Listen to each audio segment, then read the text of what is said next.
The New York Giants storm into US Bank Stadium and pull off the ultimate upset victory against the Vikings to keep the season going. Up next, we'll dig into what happened and what's next. Stay tuned.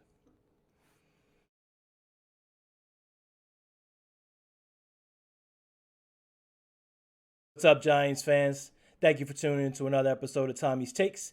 I'm your host, Tommy G. You could have been anywhere in the world, but you're here with me, and I appreciate that. Please like, subscribe, turn notifications on, drop some comments. Love engaging with you guys and gals. Please do follow my Giants Country team, bumping out some of the hottest Giant content all season long. And it has been a pretty long season, has it? Well, it continues. The Giants pull off the ultimate upset versus the Vikings in an amazing, exciting, pulsating game that featured Daniel Jones having a career performance, putting the team on his back, Saquon Barkley doing what he's done all season, superstar-like performance, a defense that struggled but ultimately held it down at the end. And at the end of the day, the Giants are moving on to play the Philadelphia Eagles in the divisional round. Wow, who would have thunk it, right? Going back to the offseason and, you go back to training camp where the team seemed to struggle and, you look at cutting Blake Martinez right before the season started, not trading for a receiver at the trade deadline, trading Kadarius Toney away when you needed weapons. All signs pointed to 2023 for the Giants. We just didn't know it was early 2023. Amazing performance. Giants get off to a blazing start. Right after the Vikings take the first opening kickoff drive down the field, you're starting to think, okay, this is going to be a rough one. Vikings easily score on the first drive. And you knew something was different on that first Giants drive because they came right down the field easily. There was no issue. And Jones showed right away he was going to use his legs. He was phenomenal running the ball on the ground. I mean, honestly, you can't really ask for more out of your quarterback than what Daniel Jones did versus the Vikings. With his arm, with his legs, checks at the line. It was just stunning. It really was. And for all those people that said Daniel Jones is not a franchise quarterback, Giants are not going to bring him back, there's better out there, you could reset the rookie quarterback clock. Well, this was Daniel Jones' numbers yesterday in his first ever career playoff performance. 24 of 35 passing, 301 yards, 2 touchdowns, 17 carries. He had double the carries that Barkley did. 17 carries, 78 yards, almost 5 yards per carry. That's your quarterback. That's a franchise quarterback in the playoffs. And I don't want to hear anything about Minnesota's D is not good and they had the 31st ranked pass defense. This is a good Minnesota team. They were in the playoffs for a reason. And the Giants get their first playoff win since Super Bowl 46. Been a long time. And it was a great game. Giants, like I said, tied the game 7-7. Get the ball right back. Score again, 14-7.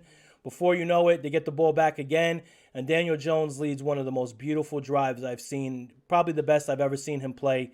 It was a 20-play, 85-yard drive, taking off almost 11 minutes off the clock. And on this drive, Jones had it all. He was reading defenses perfectly, going through his progressions, scaling the pocket, running through defenders, accurate passes. You name it, he did it on that drive. Unfortunately, the drive ended in a field goal, which I think really led to this game changing momentum a little bit in the Vikings because the Vikings came right back after that field goal, scored a touchdown before the half. In the first half, you had some issues on defense. Hockenson wide open several times.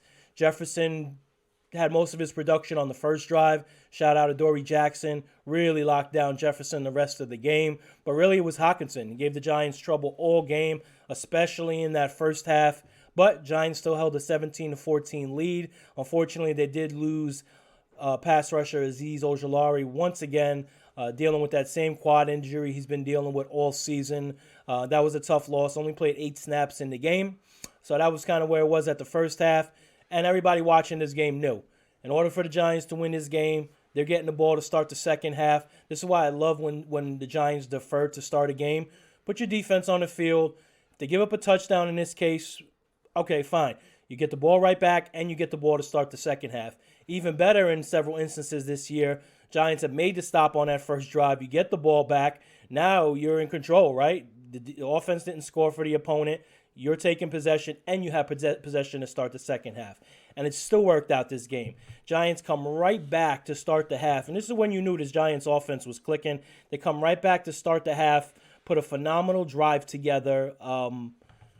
And before you know it, it's 24-14 Giants. And you're like, wow, this could be one of the games finally where it's not a one-score, pulsating, stressful, heart attack type game.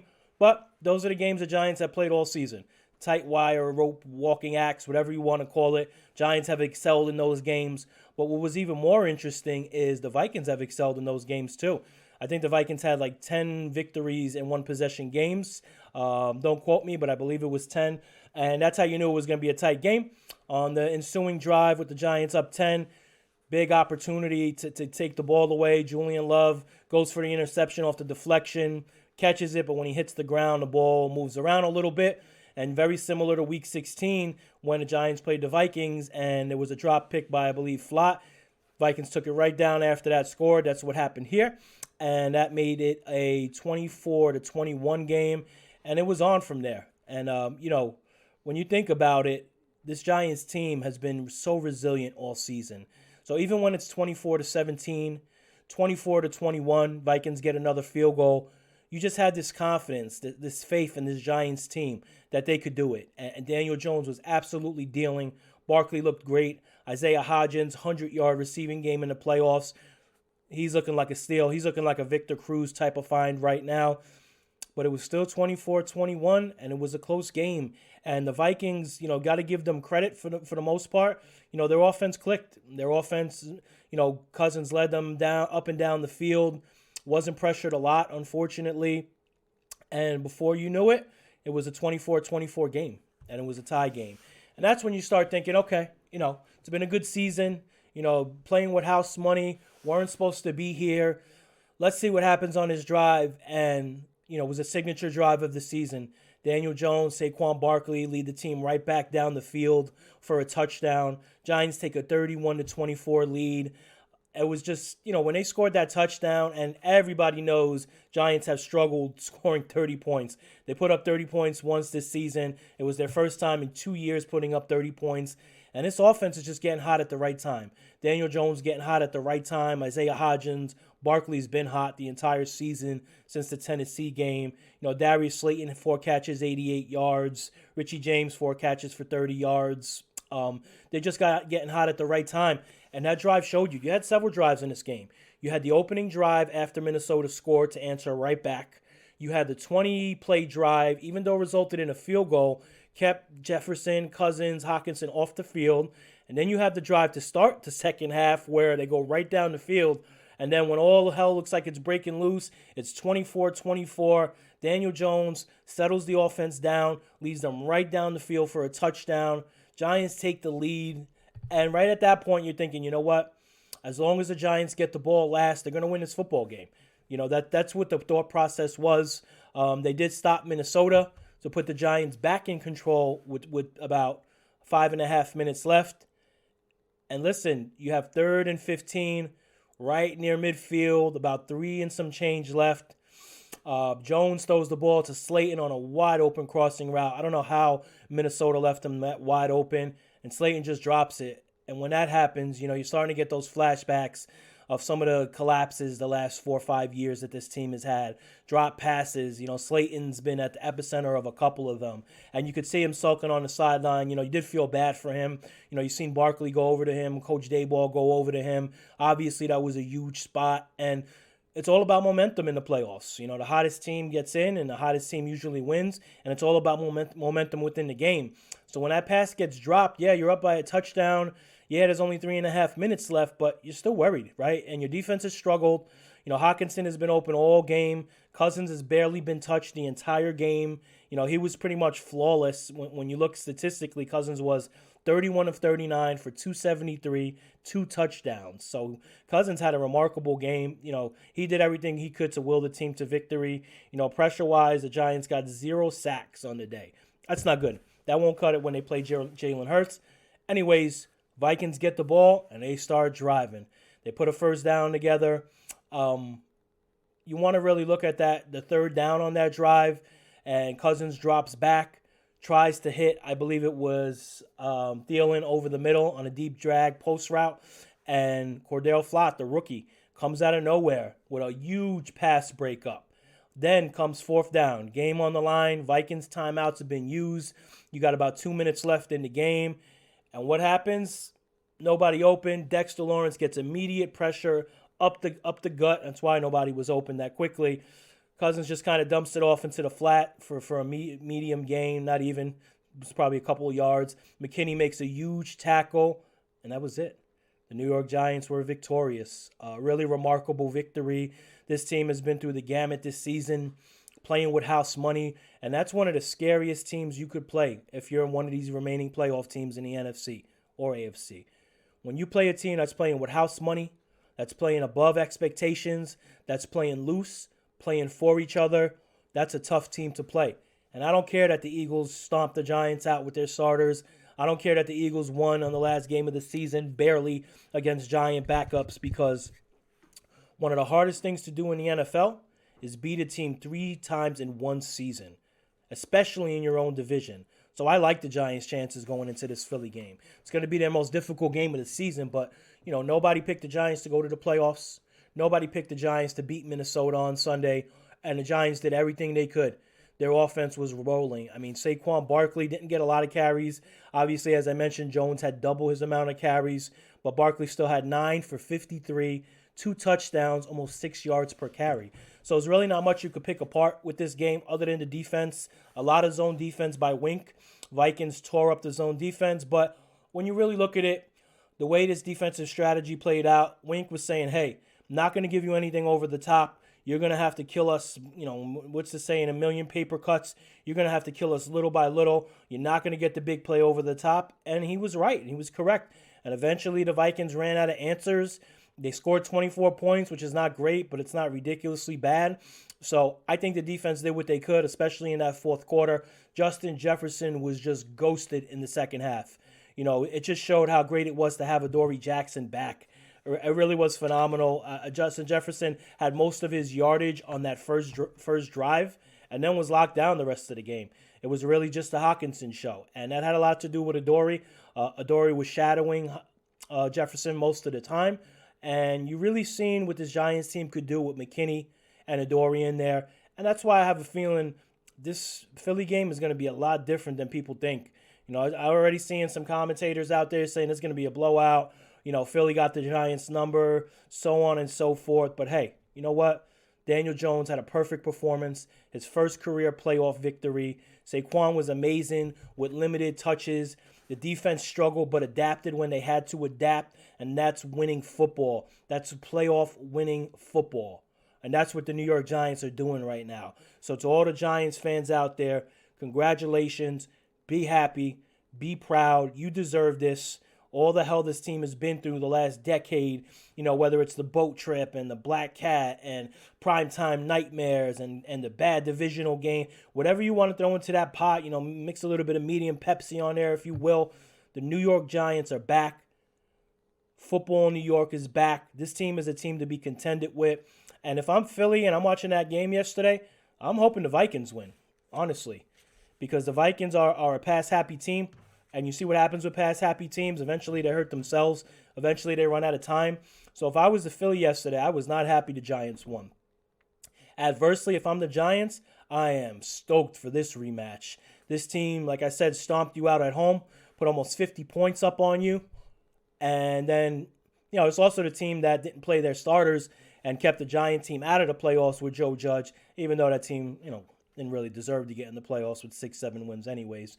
So there's a lot of bad blood between these two teams, and it's going to be a tough matchup. Jalen Hurts playing at an MVP level all season. I will say this. That Philly team did not look the same their last 4 or 5 games.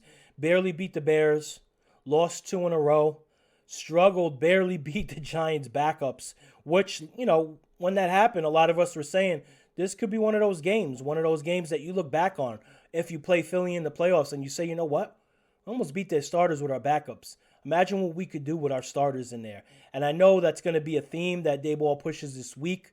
You're also seeing Mike Kafka declining to interview this week with other teams, even though he technically is allowed to. That's nice to see that the coaching staff is totally focused. Let's get into some other stuff. Defensively, Dexter Lawrence, dominant as usual.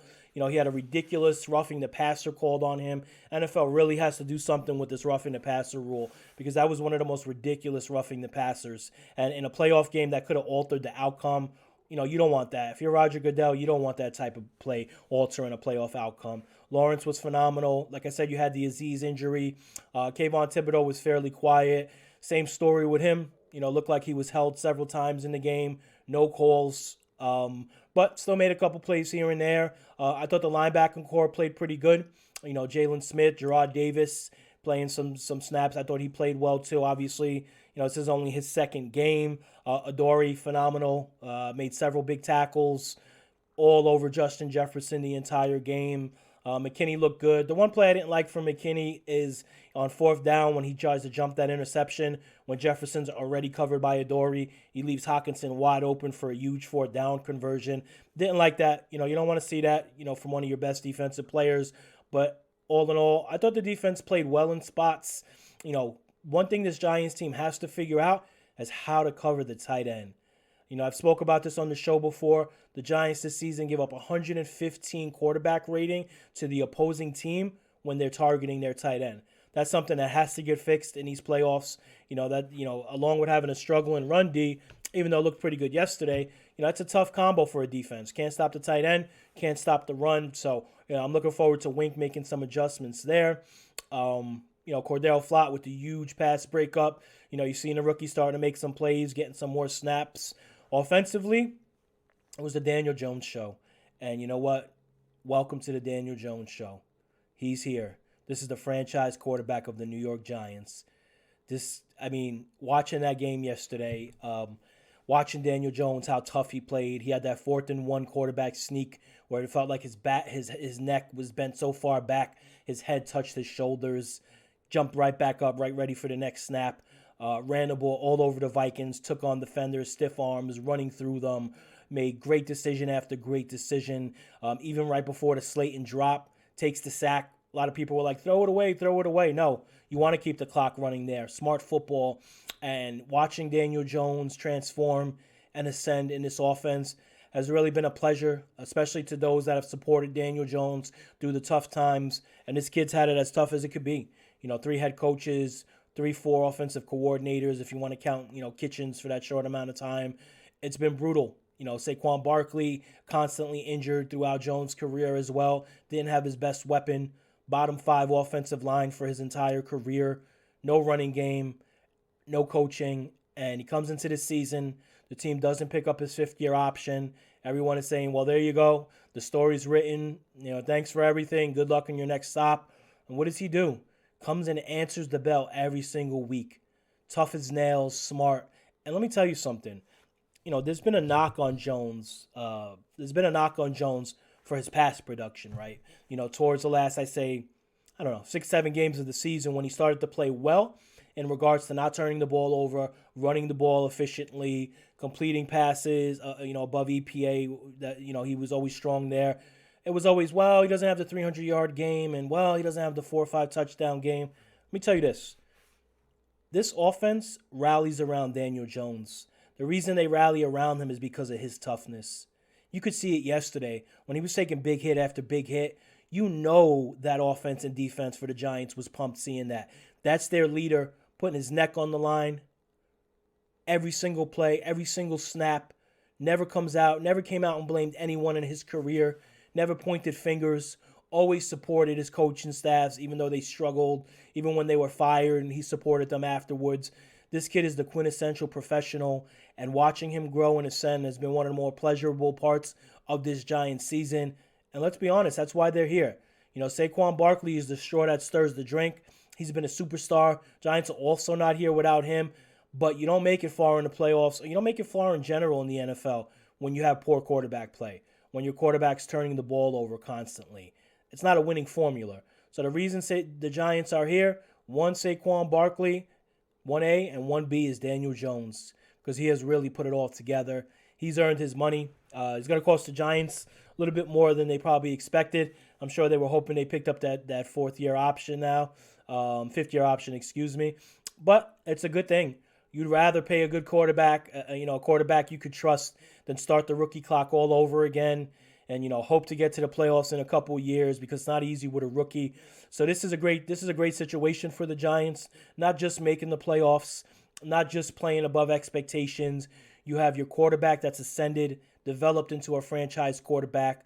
You have a superstar in Saquon Barkley at running back that's finally stayed healthy, knock on wood, for an entire season. You have a superstar defensive tackle in Dexter Lawrence, again, dominant yesterday against a great center in Bradbury. And you really can't ask for more.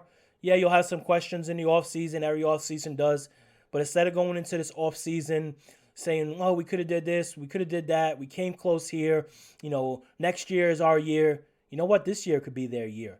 Again, teams playing with house money are dangerous teams. And if I'm any of these teams in the NFC right now, I do not want to play the Giants. Whether you're Tampa, Dallas, Philly, whoever it is, this is a scary team to play because they run the ball well. They have efficient, clean, smart quarterback play. This team is not going to beat themselves. Defensively, they bend, yes, but they don't break. 24 points yesterday to an excellent Vikings offense is not the end of the world. And listen, it's not a pipe dream for the Giants to make the Super Bowl. Let's say that. And it's not a jinx either because they've earned it. And the Super Bowl is in Arizona.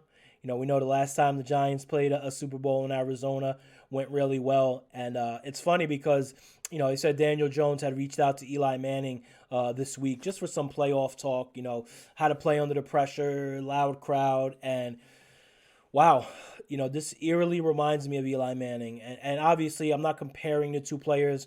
I'm comparing the situations, the circumstances, because Daniel Jones played the best game of his career yesterday and his most important game of his career. And that's exactly what Eli Manning used to do. As soon as those lights turned on in the playoffs, in his fourth year in 2007, just like Jones, Eli Manning struggled that season. As soon as those playoff lights turned on, Eli Manning was a different quarterback. And that's what you've seen from Daniel Jones. And that was remarkable. So that's something to be confident about if you're the Giants. As far as Philly, line them up, lay them down. Whoever's up next on the schedule, you take them. It is what it is. Philly's a great team. Like I said, Giants have lost twice to Philly. You are worried about Azeez Ojulari re-injures the quad.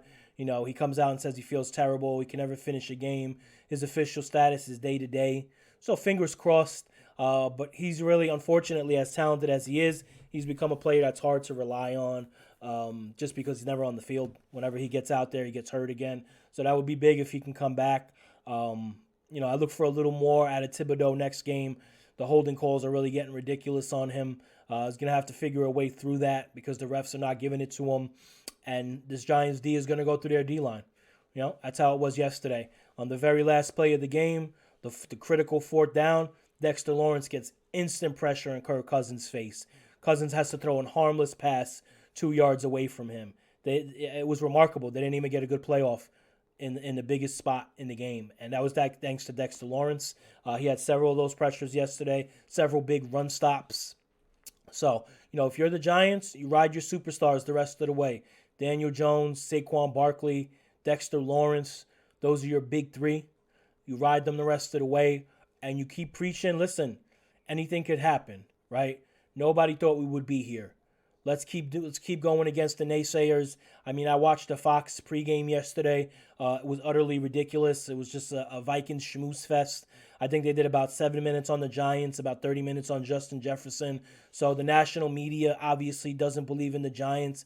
Use that to your advantage. Who cares what they think, right? They didn't think the Giants would make the playoffs. Definitely didn't think the Giants would win in the playoffs, get their first playoff win since Super Bowl 46.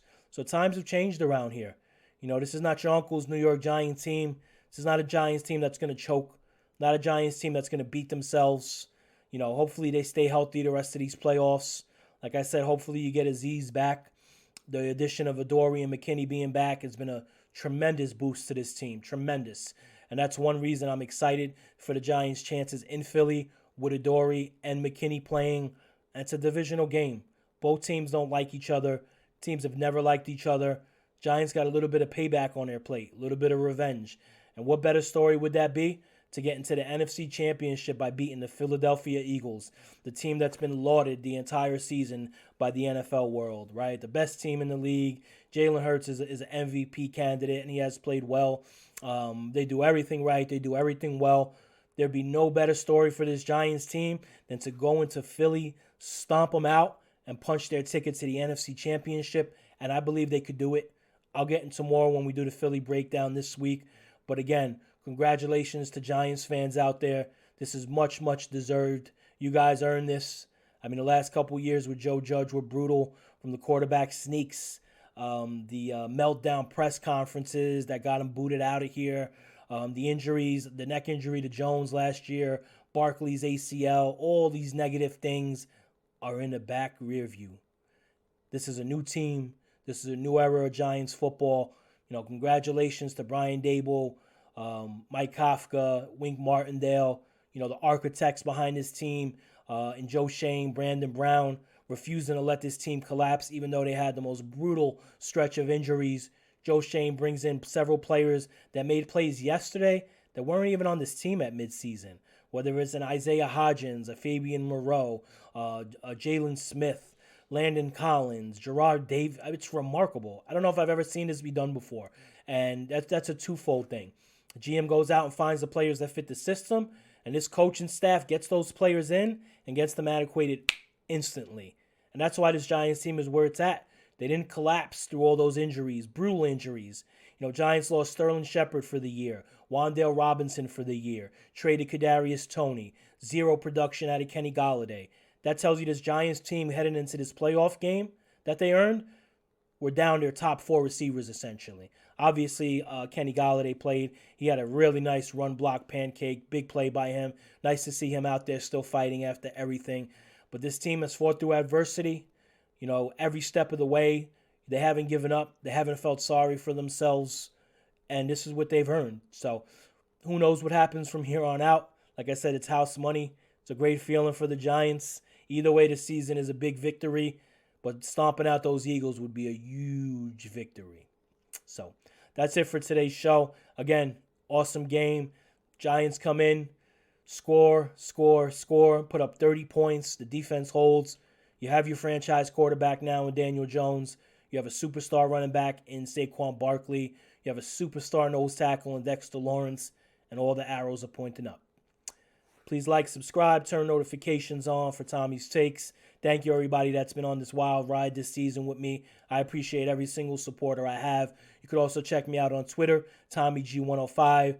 And I am not ready for this ride to end yet. So check me back in a couple of days. Peace.